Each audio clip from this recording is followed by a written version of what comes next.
আসসালামু আলাইকুম শিক্ষার্থী বন্ধুরা, কেমন আছো তোমরা সবাই? ইজি ওয়ে টু লার্ন এর পক্ষ থেকে তোমাদেরকে অনেক অনেক শুভেচ্ছা। আজকে আমি তোমাদেরকে দেখানোর চেষ্টা করছি মৌলিক সংখ্যা কী, সহমৌলিক সংখ্যা কী এবং মৌলিক দ্বিজোট কী। এই যে তিনটি বিষয়, এই বিষয় তিনটি তোমরা যারা 6 থেকে 10 পর্যন্ত আছো, শুধু যে তোমাদেরই লাগবে তা না, এটা বিভিন্ন চাকরির পরীক্ষাতেও কিন্তু এখান থেকে অনেক প্রশ্ন আসে। তাহলে চলো জেনে নেওয়া যাক মৌলিক সংখ্যা কী, সহমৌলিক সংখ্যা কী এবং মৌলিক দ্বিজোট কী। দেখো, আমি প্রথমেই লিখে নিয়েছি মৌলিক সংখ্যা, যেটাকে বলি আমরা প্রাইম নাম্বার।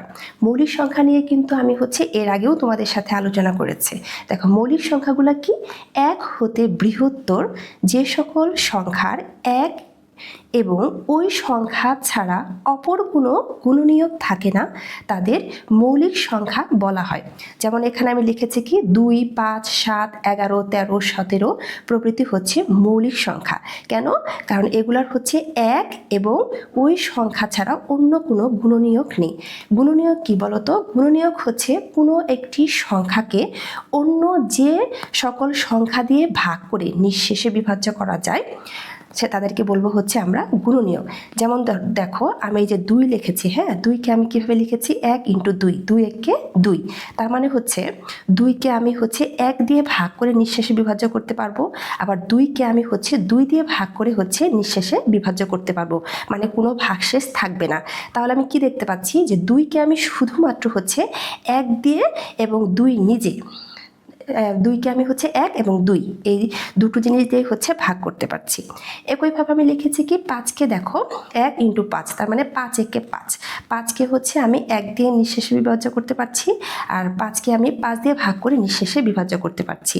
একইভাবে আমি 13কে লিখেছি কি 13 একে 13, 13কেও আমি 1 দিয়ে ভাগ করে নিঃশেষে বিভাজ্য করতে পারছি এবং 13 দিয়ে ভাগ করে নিঃশেষে বিভাজ্য করতে পারছি। তার মানে এই যে 2, 5, 13 এই সবগুলারই উৎপাদক কি আসছে? দেখো তো, এই যে 2 এর ক্ষেত্রেও এর গুণনীয়ক বা উৎপাদক আসছে কি 1 এবং 2 নিজে, আর 5 এর ক্ষেত্রেও আসছে কি 1 এবং 5 নিজে, আর 13 কি 1 এবং 13। তাহলে 7 এর ক্ষেত্রেও কিন্তু আমি দেখতে পাচ্ছি 7 এর গুণনীয়ক বা উৎপাদক কি 1 এবং 7, আর 11 এর ক্ষেত্রেও কিন্তু গুণনীয়ক কি 1 এবং 11, আর 17 কি 1 এবং 17। যার জন্য এই 2, 5, 7, 11, 13, 17 এই সবগুলাই আমাদের মৌলিক সংখ্যা। কেননা মৌলিক সংখ্যা আমরা কোনগুলাকে বলবো? যে এক হতে বৃহত্তর যে সকল সংখ্যার এক এবং ওই সংখ্যা ছাড়া অপর কোনো গুণনীয়ক থাকবে না, তাদেরকে আমি মৌলিক সংখ্যা বলবো। আর এই ক্ষেত্রে কিন্তু আমরা দেখতে পাচ্ছি যে আমি যে কয়েকটা সংখ্যা লিখেছি সবগুলারই এক গুণনীয়ক এবং সেই সংখ্যাটা নিজে তার গুণনীয়ক, তাই এই সবগুলাই আমাদের মৌলিক সংখ্যা। এরপর দেখো, আমি তোমাদেরকে দেখাচ্ছি যে সহমৌলিক সংখ্যা কি। সহমৌলিক সংখ্যাকে বলা হয় কো প্রাইম নাম্বার। এখন এই সহমৌলিক সংখ্যাকে তোমরা কিন্তু অনেকে গুলিয়ে ফেলো যে সহমৌলিক সংখ্যা মানে সেখানে মৌলিক সংখ্যা আসবে, তাই না? সেখানে হয়তো বা 2 বা ততোধিক মৌলিক সংখ্যা আসবে। আসলে বিষয়টা সেটা না। দেখো, সহমৌলিক সংখ্যাটা 2 বা ততোধিক সংখ্যার সাধারণ গুণনীয়ক বা উৎপাদক কেবলমাত্র এক হলে ওই সংখ্যাগুলোকে পরস্পর সহমৌলিক বলা হয়। আমি কিন্তু এখানে একটা বড় বলি নাই যে 2 বা ততোধিক মৌলিক সংখ্যা, আমি বলেছি যে 2 বা ততোধিক যে কোনো সংখ্যাই হতে পারে যাদের সাধারণ গুণনীয়ক বা উৎপাদক কেবলমাত্র এক হবে। দেখো, আমি যেমন এখানে লিখে নিয়েছি 16 এবং 25। এখন এই 16 এর মৌলিক উৎপাদকগুলো আমি লিখে নিয়েছি। দেখো, যে 1 × 2 × 2 × 2 × 2। 25-এর ক্ষেত্রে আমি লিখে নিয়েছি 1 × 5 × 5। এখন তোমরা খেয়াল করো, এই 16 আর এই 25-এর মধ্যে মৌলিক উৎপাদকগুলো কি কি আছে? 16-এর মধ্যে মৌলিক উৎপাদক আছে কি 2 2 2, আর 25-এর ক্ষেত্রেও আছে কি 5 5। তাহলে আমরা কি দেখতে পাচ্ছি যে 16 আর 25 এই দুটার মধ্যেই একটা সাধারণ গুণনীয়ক কমন আছে। কি বলতো? শুধুমাত্র 1। এখানেও 1 আছে, এখানেও 1 আছে।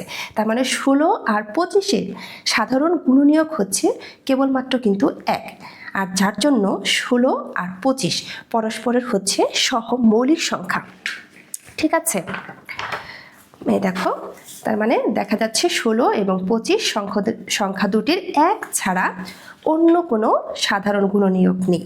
সুতরাং 16 এবং 25 পরস্পর হচ্ছে সহমৌলিক। ঠিক আছে, এরপর দেখো আমরা দেখব যে হচ্ছে মৌলিক দ্বিজোট। এটা কি? মৌলিক দ্বিজোট যাকে বলা হয় হচ্ছে টুইন প্রাইম। মৌলিক দ্বিজোটটা হচ্ছে দুইটা মৌলিক সংখ্যা থাকবে আর সেই মৌলিক সংখ্যার অন্তর হচ্ছে 2 হবে। দেখো, দুইটি মৌলিক সংখ্যার অন্তর 2 হলে সংখ্যা দুটিকে মৌলিক দ্বিজোট বলে। যেমন দেখো এখানে আমি লিখেছি 3, 5, 5, 7, 11, 13। দেখো 3, 5 এই দুইটাই কিন্তু হচ্ছে আমাদের মৌলিক সংখ্যা। আর এই দুইটার অন্তর কি? দেখো 5 থেকে 3 যদি আমি বাদ দিই কত থাকে? 2। আর এখানে 5, 7, তার মানে 7 থেকে 5 যদি আমি বাদ দিই সাধারণ অন্তর কি আসে? 2। 11, 13 অন্তর কি বলো তো? 2। তার মানে হচ্ছে তাহলে এই যে 3, 5, 5, 7, 11, 13 এগুলো হচ্ছে আমাদের মৌলিক দ্বিজোট। মৌলিক দ্বিজোটটা কি তাইলে? যে দুটি মৌলিক সংখ্যার অন্তর যখন 2 হবে তখন সংখ্যা দুটিকে মৌলিক দ্বিজোট বলে। ঠিক আছে, এখন দেখো 1 থেকে 100 পর্যন্ত মৌলিক দ্বিজোট আছে হচ্ছে 8টি, আর 1 থেকে 200 পর্যন্ত মৌলিক দ্বিজোট আছে হচ্ছে 15টি। আশা করি তোমরা বুঝতে পেরেছো। পরবর্তীতে আমি আরেকটি নতুন ভিডিও নিয়ে তোমাদের সামনে হাজির হব। যদি এই ভিডিওটি তোমাদের ভালো লেগে থাকে তাহলে অবশ্যই আমার চ্যানেলটিকে সাবস্ক্রাইব করবে এবং বন্ধুদের সাথে শেয়ার করবে। ধন্যবাদ সবাইকে।